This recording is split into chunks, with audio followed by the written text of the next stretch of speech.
Welcome to Cartoonist Kayfabe. My name's Ed Piscor. I'm Jim Rugg. Joe Quesada goes hardcore in today's episode of Cartoonist Kayfabe by way of a comic written by Garth Ennis. But first, man, we have some comics out on the stands right now. First off, we're taking a look here at Jimmy's Street Angel Deadliest Girl Alive book collection that warehouses all of his Image comics, Street Angel comics, those big hardcover graphic albums. And what else is in here, Jimmy? Some of your mini comics. Yeah, original art from my Christmas Street Angel story, perfect for the upcoming holidays. Yeah, genius. I'll say this, if you want this book, get it ASAP, because it is damn near out of print, almost gone. Yeah, man. So Jimmy's employing all kinds of techniques, drawn in pencil, coloring stuff on his iPad, producing comics on the iPad, right? Yeah, these are the best comics I've ever made, in my opinion, so this is a good place to start if you're interested in my work and you haven't read this, or if you're looking for a gift. It's, suited for basically any age, and 8 complete stories. What else are you working on, though, Jimmy? Red Room, the Antisocial Network, same deal, man. The paper shortage that's happening, that's some real stuff, and it turns out that we need napkins and toilet tissue more than we need comics, man. So who knows when these reprints are going to come out. This collects the Antisocial Network 4-issue season of comics that I put out in 2021, along with a bunch of back matter, process stuff, the quick and dirty first draft of what could have been Red Room issue number 1. These comics are going quick, and I have Red Room Trigger Warnings issue 1 coming out in February now because of that paper shortage, man. The printer hit us up and said, we are backlogged for 6 weeks, man. Should be coming out on a monthly basis after that point. But you can get to all of our links to our Patreons, to our comics at our link trees in the description below this video. Jimmy, when we last recorded, I showed you a couple boxes of comics I was pulling for future episodes. Pulled this one out, man, and your reaction bumped it to the top of the list when I showed you why I pulled this comic. I didn't know this one, man. Pulling it out, it was like, there's an interesting Marvel Knights book that I don't know about. Marvel Knights Double Shot issue number 1 for the podcast listeners out there, man. Double Shot implies the 2 stories that are in this comic. We're going to be focusing on the Garth Ennis, Joe Quesada Punisher comic.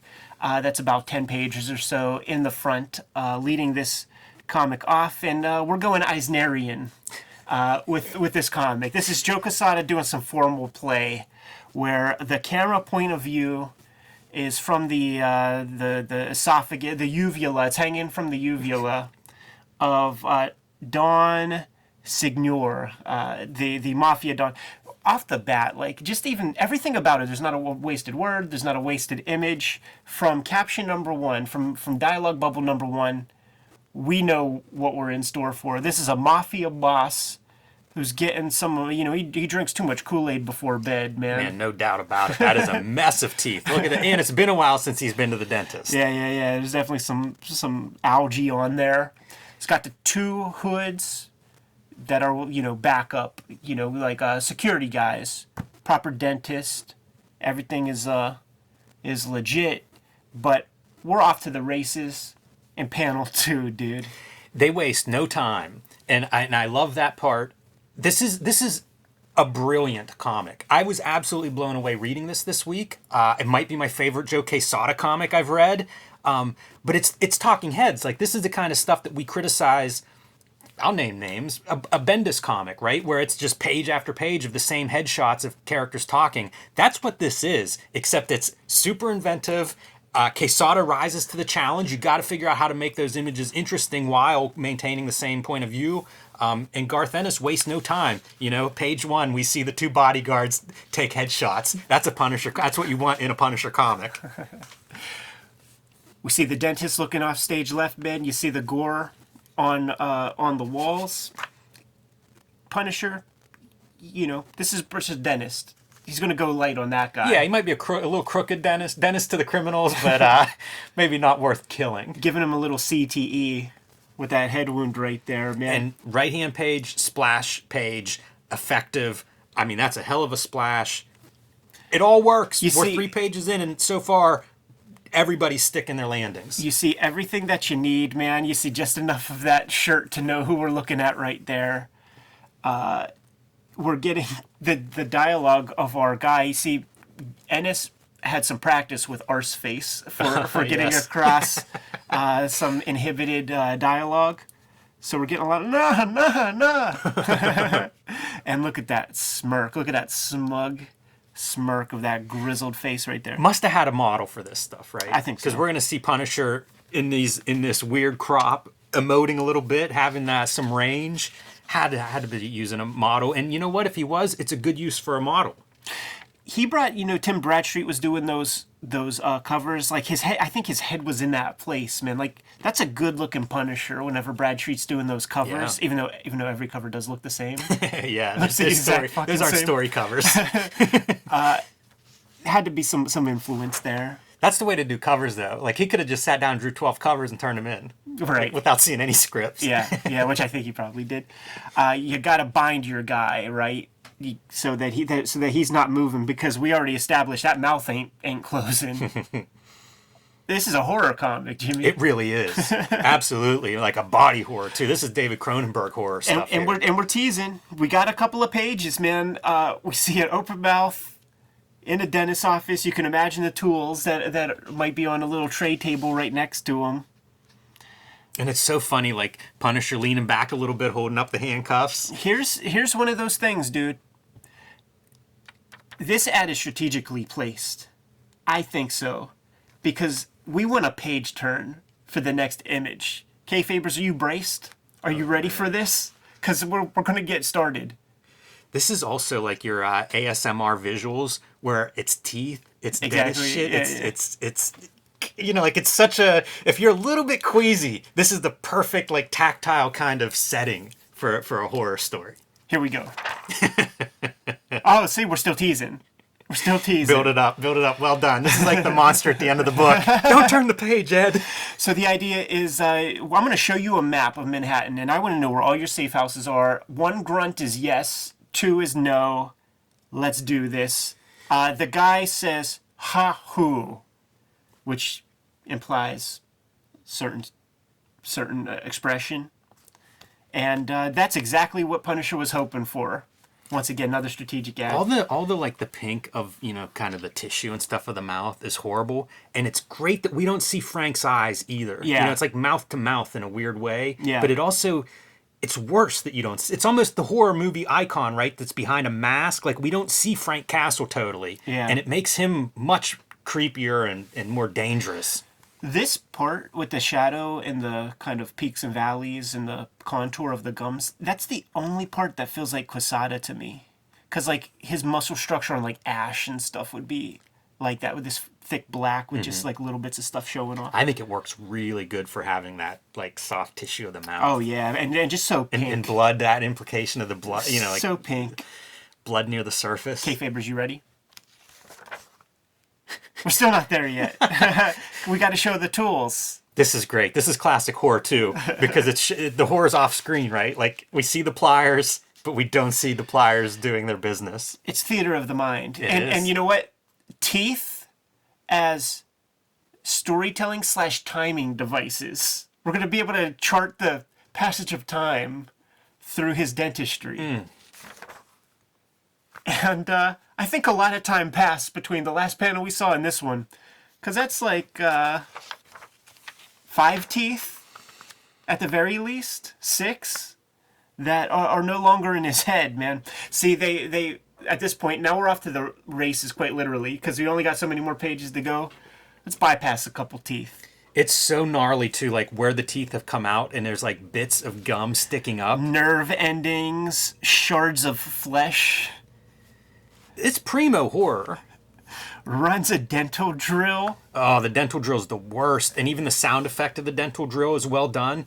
Imagine how shit these sound effects would be today. Oh, Like that's a totally. well done sound effect for a drill. Yeah, just type it out real quick. They get the intern to do it. Except our homeboy Jared Fletcher, he's a good letter. By the way, he pulls out his drill here, and then you see the effect, like Exactly. drilled through the tooth. It's awful. Where are you hiding your little brother? Where's Baby Killer Bernie? So you got to create a reason why it's totally okay for this dude to be getting each of his teeth.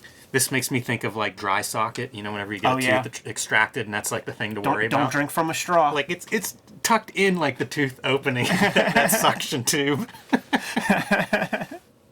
Oh, dude, he hit this tooth with the drill as well. You got to play with that drill a little bit. You can't do a perfect hole on the first try. He's not a real dentist, Ed. Look at this shit. I don't know what that one is, but it's even worse looking. Just more and more. Yeah, he's just running it across. Like, I imagine pretending like it's a xylophone and just go. Good believable hand. You know, that goes back to, I think, probably a reference. Getting somebody in reference mode. Punisher's very happy. Always has a smile. He enjoys his work. He's still getting that ha-hoo. It's getting bigger. You know what it is, man? I think he might have showed up just a touch too late, and that dentist hit him with some Novocaine. I thought or something. that too. If you could have timed it pre-Novocaine. Yeah. But I think you get Novocaine before they pry open the mouth. But also, Novocaine is like for one tooth, man. Like. That's true. They would not. Yeah. Oh, look at this. Can't even tell that it's a mouth anymore. When you read this, I do feel like there's only one way a comic like this can end, and they don't disappoint with that. There you go, man. There's like a little bit of extra gimmicks going on with that face. I feel like Joe is looking at his own grib. Yeah, it's got to be a model with that kind of level of detail. But you know, kudos to the colorist too for getting a variation between like the pinkish red of the gums and the red of the blood that's just now all through that mouth and dripping. Yeah. I feel like that mouth got opened up even more. Is that possible? I don't know. Nah, it looks about the same. You know what happens is once the teeth are gone, that opening's a little bigger. You're right. What a grotesque. Which means your mouth closes even further, and that's why, you know, your old grandpap looks like one of those tiki shrunken heads. Oh, man. All right, man, let's end it. Literally. Let's end it the only way you can. And this is a place where you gotta kayfabe it a little bit, because that's a Derringer size gun, but what can you do? You know what you could do. You could have that fucking gun come like this far. Yeah, I'm thinking of like Hard to Kill with the double barrel shotgun going in the mouth. Right. You know, you could definitely close off that whole mouth opening if you'd have chose a different weapon, Frank. Or Garth, who's actually responsible for these choices. And this is like an Artie Simek 1960s. Hey kids, Merry Marvel Marching Society blam to end things off and rinse. The end. That's a crazy story, right? I mean, that's a wild story. When you pulled that out, I had never seen one lick of this story before. I was shocked by it. And then reading it this week, like, man, kudos to the creative team, because I think they nailed what could have easily been a terrible failure of a story. Totally, man. I had to take a look at the indicia date, because it felt like this is the end of like 1990s style extreme hardcore. Like what Marvel Knights signified was like everything that like the 90s were about being tough, being hardcore, going for it. And then like what Marvel is now, soft as cotton, whack as hell, trying to go for that young adult, whatever they're trying to go for. I feel like this is a Garth Ennis issue. Like you know, Quesada's probably wooing him and being like, "You can write whatever you want, man." And Ennis is like 1 foot in Avatar and 1 foot in Preacher, and like, "All right, you want to challenge me to write whatever I want?" Yeah, I'm not 100% sure. I do think that the Punisher miniseries came out with Steve Dillon, which I would be very happy to look at. I love that arc. Hated the lettering, but that's neither here nor there. Sometimes, man, I just can't buy a comic if the lettering's too bad. You know, you put up with it in protest. But super fun to get this on. This was a good one. I was happy. I'm happy to be aware of this comic, and man, it's Punisher as a horror slasher killer dude kind of fits. And Joe Quesada's stretching a little bit, you know, like he would do some like, you know, superhero tongue-in-cheek for the 90s kind of stuff. Let's get hardcore and bring the whole goddamn Preacher team, because that's a Glenn Fabry cover. It's a nice right there. cover. You know, the other piece of all of this is Ennis's humor. You know, like this is kind of a funny, like it's black comedy is what you're getting here, and it's such a good fit for all of it. All the pieces work that way, and I think if you didn't have that kind of humorous edge, again, another way you could misstep this this story.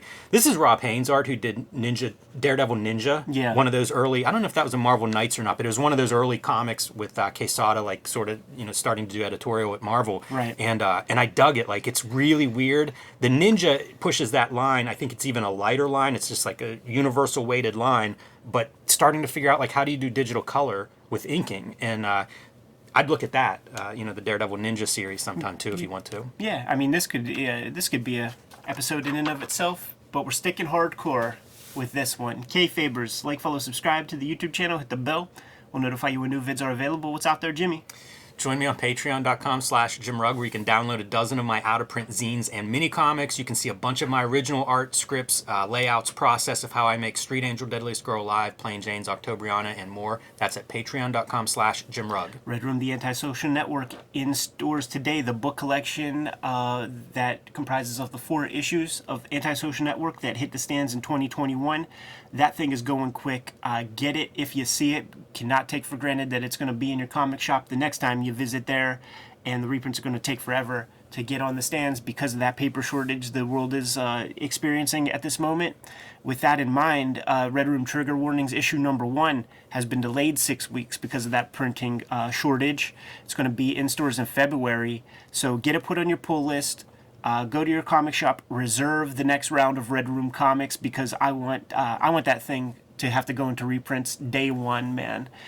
You can read these comics ahead of time on my Patreon, patreon.com/edpiscore. All these links are in my link tree in the description below this video. Jimmy, what else? Subscribe to the Cartoonist Kayfabe e-newsletter at the links below this video. You can also find Cartoonist Kayfabe t-shirts and merchandise at the links below this video. All right, give them those marching orders, man. We're going to be on our way. Read more comics.